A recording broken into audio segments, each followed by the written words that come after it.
tonight on SLU News 22. Renowned author and founder of the Interfaith Youth Corps will be speaking this week at SLU. In honor of that visit, this Interfaith Week here at SLU. We will also take a look at Respect for Life Week. And of course, the latest Billiken sports news and David's 7-day forecast. You're watching SLU News 22.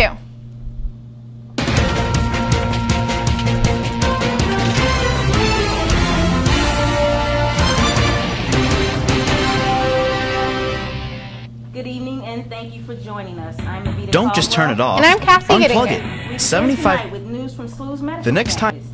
SLU's medical home will offer a 7-day Damn, it feels good. life and work group. The group will To meet be a Rams from fan. 5:15 to 6:30 p.m. every Tuesday from October 12th through November 30th in the Allied Health Building. It will cover stress management, organizational tips, the importance of sleep, meal planning, how to avoid holiday weight gain, and managing holiday stress.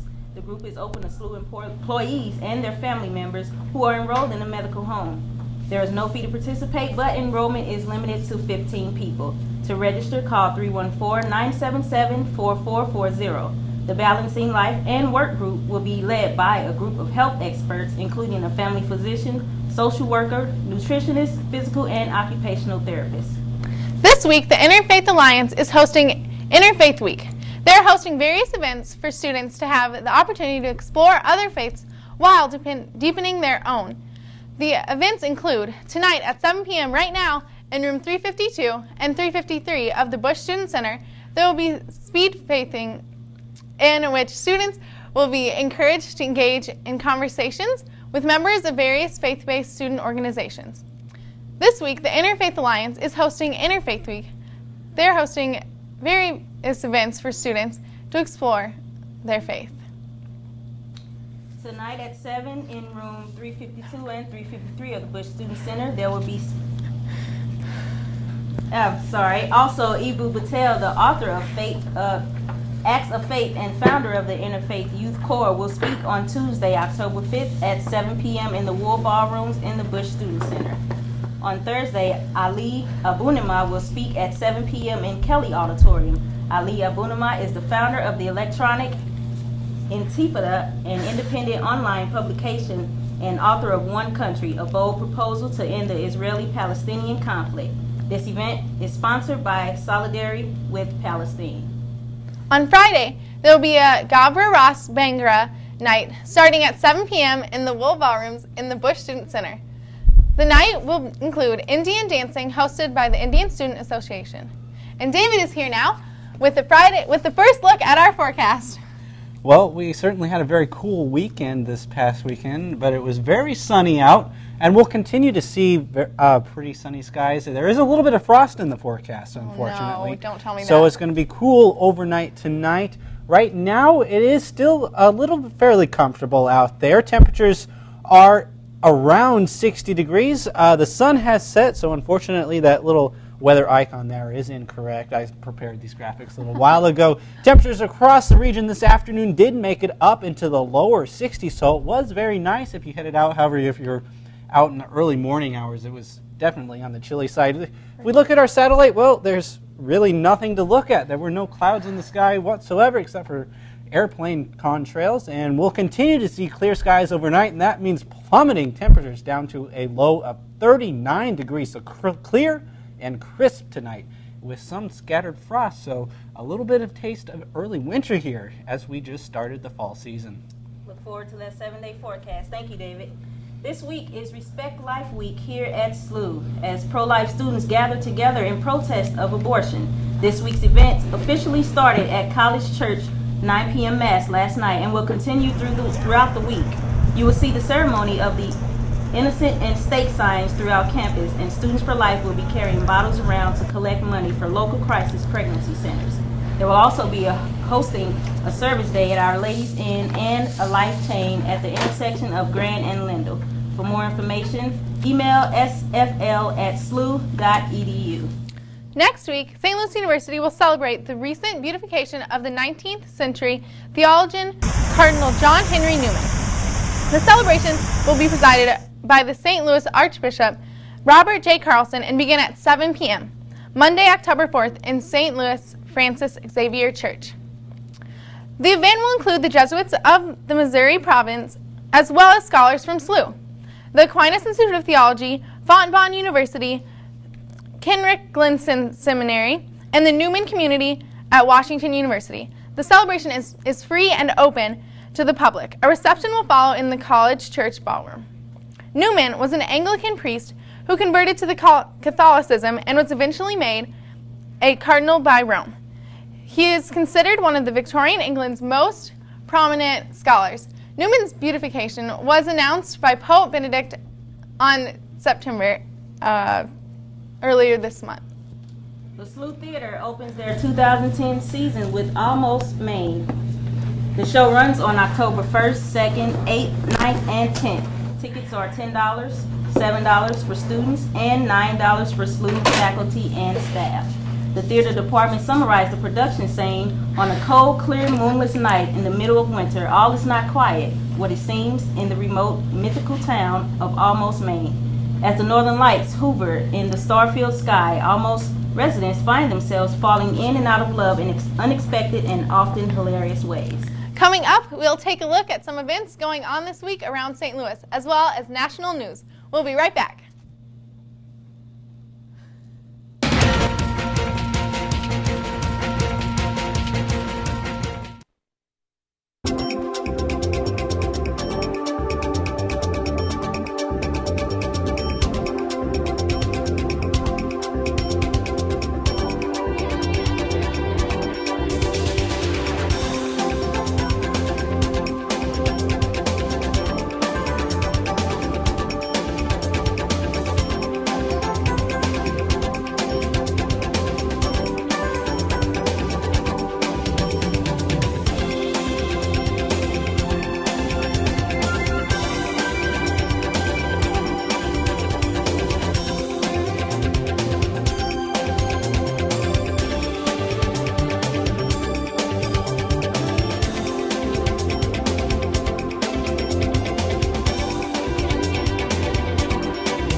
Patel's award-winning book, Acts of Faith, was this year's first-year summer reading book selection. Tomorrow, he will be on campus to speak in the Wool Ballroom of the Bush Student Center at 7 p.m.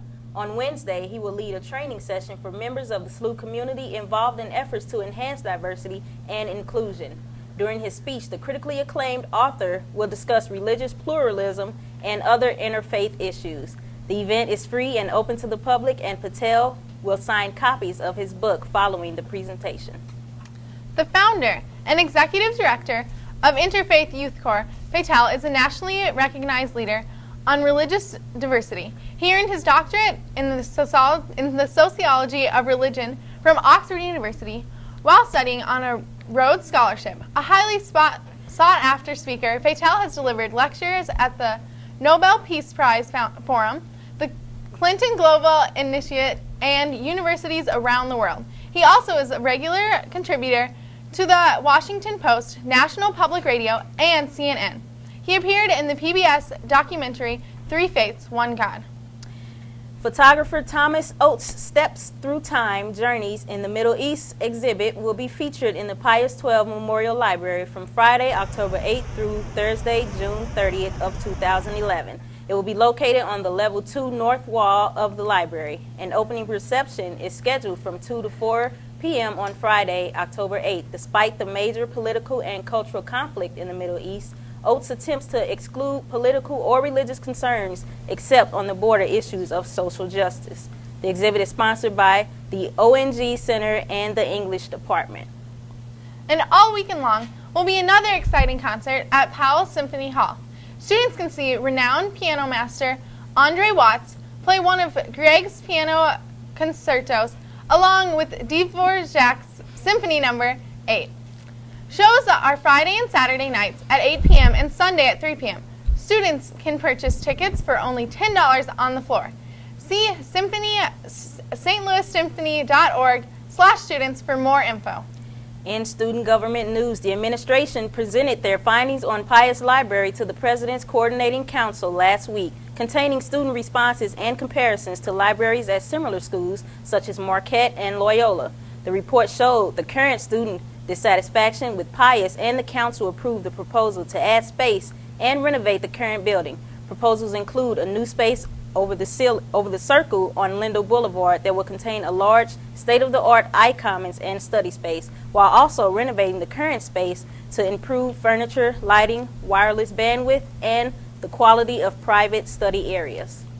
The Student Government Association has also commissioned the Student Season Ticket Task Force to investigate the possibility of including Billiken's men's basketball season tickets in tuition.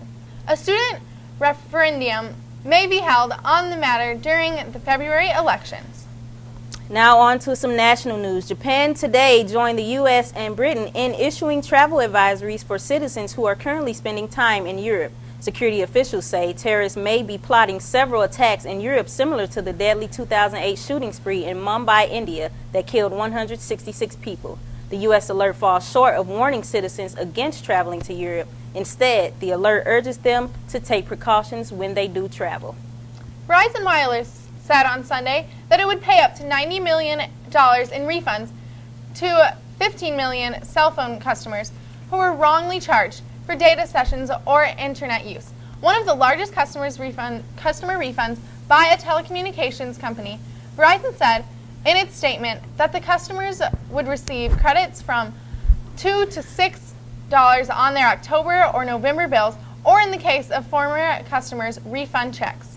The refunds will be paid to customers who did not have data access plans, but who were still assessed to one or more charges of the $1.99 charges of data exchanges initiated by software built into their phones.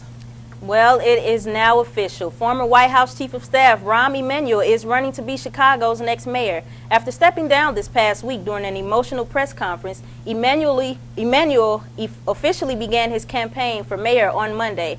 On his website, chicagoforrahm.com, he said he plans to spend the next few weeks visiting Chicago neighborhoods to hear personally from citizens what the next mayor can do to make the city better.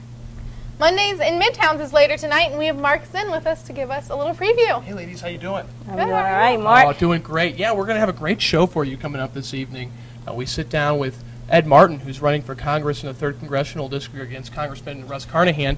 We'll also have some talk and some student reaction about the recent suicides involving online bullying in respect. And we'll also have our good friend Thomas Bloom will join us to talk about what Rainbow Alliance is doing with that effect. And of course, we'll have, I think the best part of the show, it's going to be Mike Roberts, News Channel 5 meteorologist. Apparently, he got best hair for a TV personality on air in St. Louis. So we'll compare. No, we won't compare. We'll talk about weather and stuff. And, you know, it's going to be a great panel. Yeah, sure. That'd be a great panel as well. So it should be a lot of fun. Look forward to that. Good. Okay. And up next, we'll also have David with the weather forecast. Stay tuned. Well, we do have some cooler weather in the forecast, but the cold snap will be retreating. Wall-to-wall sunshine in the 7-day and continued dry weather. And it looks like a great weekend ahead, so we'll take a look at that 7-day right after the break.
And welcome back. Chief Meteorologist David Keller is with us now for the weather. David, it was a wonderful day. The temperatures actually warmed up a bit. It did warm up pretty nicely this afternoon. We started off rather chilly, but this afternoon it definitely felt very nice out there. Temperatures warmed up to around 63 degrees here at SLU, 62 out at Lambert. That is well below the normal of 74 degrees and way below that record high of 94 set back in 1951. And we will continue to see cool weather over the next couple of days. We have a frost advisory in effect for the St. Louis area and areas off to the east and south, as temperatures are expected to fall into the 36 to 40 degree range, and that means that we could see some patchy frost. So if anyone out there has some maybe potted plants they have outdoors, you will definitely want to bring those in tonight to keep them away from the frost. Now, this afternoon was not frosty at all. In fact, it made it up into the middle 60s across a good majority of the Midwest. You can see the core of the cold beginning to shift away to the east, but we'll have one more night of that before this warmer weather building off to our west. You can see it made it into the upper 70s, even the 80s in eastern Colorado.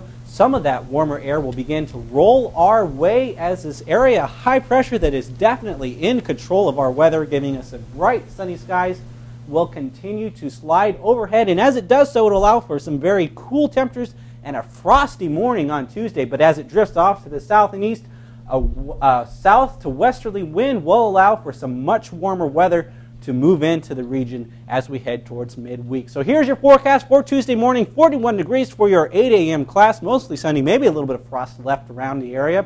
By noontime, warming up to 62, so mostly sunny skies continuing, and 69 degrees tomorrow afternoon, mostly sunny skies, so a very nice day to get out and maybe enjoy the afternoon. By 8 p.m., temperatures do fall back to around 59 degrees, so jacket weather continues as we head through the overnight hours. Now here's your 7-day forecast.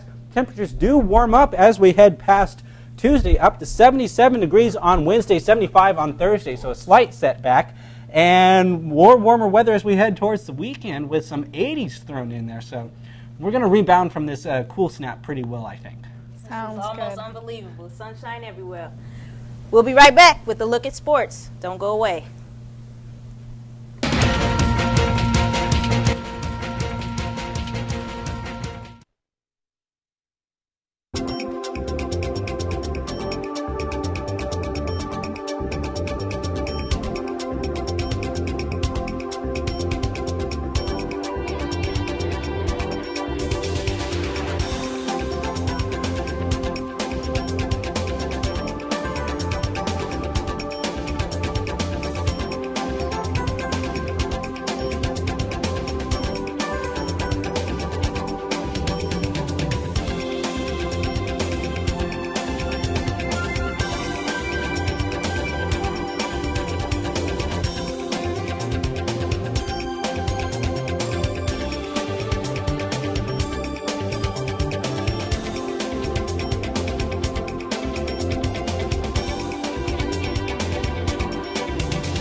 Welcome back. Mark Zinn joins us now with a look at Billiken sports for the week. How's it looking, Mark? Well, it's looking good.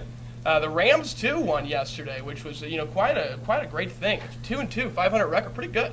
Yeah. There's It's still hope. good playage by those Rams fans, the Rams team. Well, welcome to this week's edition of Sports.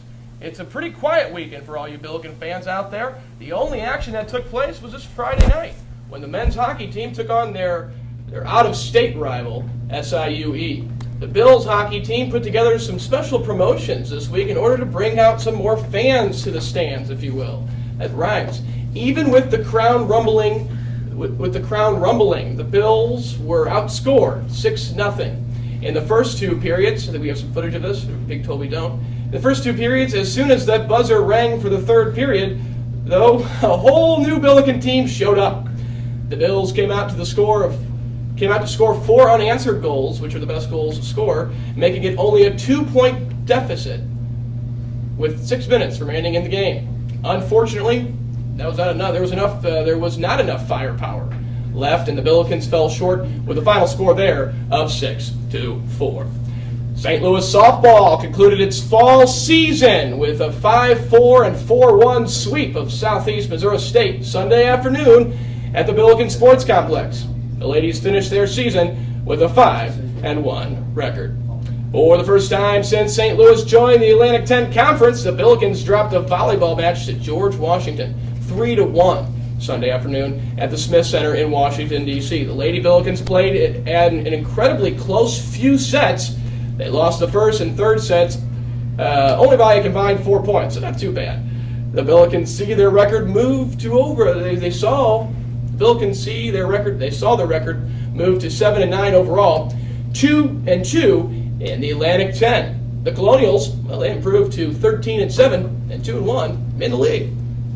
Thanks, Mark. Sure.